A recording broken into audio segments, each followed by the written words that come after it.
अयोध्या का इतिहास। इस सीरीज में अब तक आपको हमने अयोध्या के बसने और राम राज्य के बाद राम मंदिर के तोड़े जाने तक की कहानी बताई, लेकिन असली ट्विस्ट अब शुरू होने वाला है, क्योंकि अयोध्या के राम मंदिर की कहानी रामायण काल से हजारों साल बाद शुरू होती है। कहा जाता है कि 1528 में मीर बाकी ने बाबरी मस्जिद बनवाई, लेकिन ये बात दुनिया को करीब 300 साल बाद 1855 में पता चली। 1855 में अयोध्या के सबसे बड़े मंदिर हनुमानगढ़ी में पहला सांप्रदायिक दंगा हुआ था। मुस्लिमों का दावा था कि हनुमानगढ़ी मंदिर को एक मस्जिद तोड़कर बनाया गया है। अवध के नवाब ने जांच कमेटी बना दी और मुस्लिम पक्ष का दावा खारिज हो गया। यही झगड़ा 3 साल बाद राम मंदिर तक जा पहुंचा और एक नया आंदोलन खड़ा हो गया। साधुओं का एक बड़ा वर्ग इस आंदोलन की अगुवाई कर रहा था, लेकिन नवाब की फौज और अंग्रेजी हुकूमत की क्रूरता के आगे उनकी एक भी नहीं चली। सैकड़ों सालों तक इस दमन के बावजूद निर्मोही पंथ के संत किसी भी हालत में राम जन्मभूमि पर दावा छोड़ने को तैयार नहीं थे और उन्हीं की बदौलत इस आंदोलन की आंच धीमी नहीं पड़ी।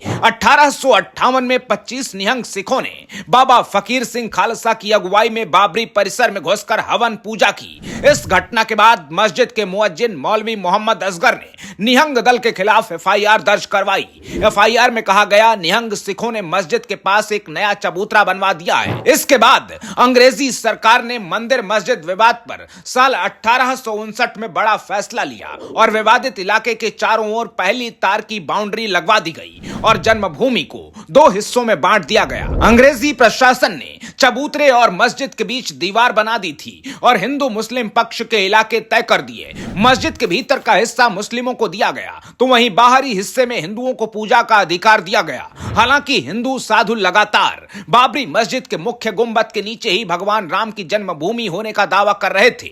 1885 में हिंदू साधु महंत रघुबर दास ने इस विवाद का रास्ता निकालने के लिए कानूनी पहल की और बाबरी मस्जिद के पूरे परिसर पर हिंदुओं के अधिकार का दावा ठोक दिया। बाबरी परिसर को 2 भाग में बांटने के 27 साल बाद 1885 में राम जन्मभूमि की लड़ाई कोर्ट तक पहुंच गई। निर्मोही अखाड़े के महंत रघुबर दास ने फैजाबाद कोर्ट में स्वामित्व को लेकर दीवानी मुकदमा दायर किया। रघुबर दास ने बाबरी ढांचे के बाहरी आंगन में स्थित राम चबूतरे पर बने अस्थायी मंदिर को पक्का करने की मांग की। इस पर छत डालने की अर्जी दी गई और इसी मामले में फैसला आया तो यहां राम मंदिर की नींव रखने का रास्ता खुल गया। दरअसल जज ने कहा कि राम चबूतरे को लेकर हिंदुओं की आस्था है और वहां हिंदुओं को पूजा का अधिकार है।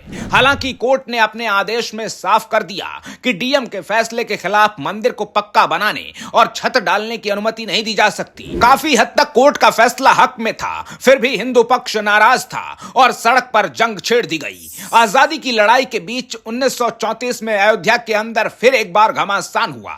मस्जिद को तोड़कर मंदिर बनाने की तैयारी कर ली गई थी और करीब 40,000 हिंदू स्वयंसेवक जुटे हुए थे। अंग्रेजों के शासन में अयोध्या की बाबरी मस्जिद पर पहला हमला हुआ और तीनों गुंबद तोड़ दिए गए। ब्रिटिश सरकार को जैसे ही इस हमले की जानकारी मिली, फैजाबाद प्रशासन की मदद से भीड़ को हटाया गया। इसके बाद तोड़े गए गुंबद की मरम्मत भी करवा दी गई। एक तरफ ब्रिटिश सरकार किसी तरह मस्जिद को सुरक्षित रखने में जुटी थी, तो दूसरी ओर मुस्लिम समाज के बीच ही मस्जिद पर नया बवाल छिड़ गया। दरअसल 1936 में मुसलमान इस बात पर उलझ गए कि मस्जिद पर शिया का दावा होना चाहिए या फिर सुन्नी का। शिया सुन्नी का विवाद मस्जिद के लिए मुसीबत न बन जाए, इसलिए वक्फ कमिश्नर ने इस पर जांच बिठा दी। जिला वक्फ कमिश्नर मजीद ने 1941 में अपनी रिपोर्ट में कहा, मस्जिद बनाने वाला बादशाह सुन्नी था, मस्जिद के इमाम और नमाज पढ़ने वाले भी सुन्नी हैं, इसलिए अयोध्या की मस्जिद भी सुन्नी है। वक्फ कमिश्नर के फैसले से नाराज शिया समुदाय ने सिविल जज की कोर्ट में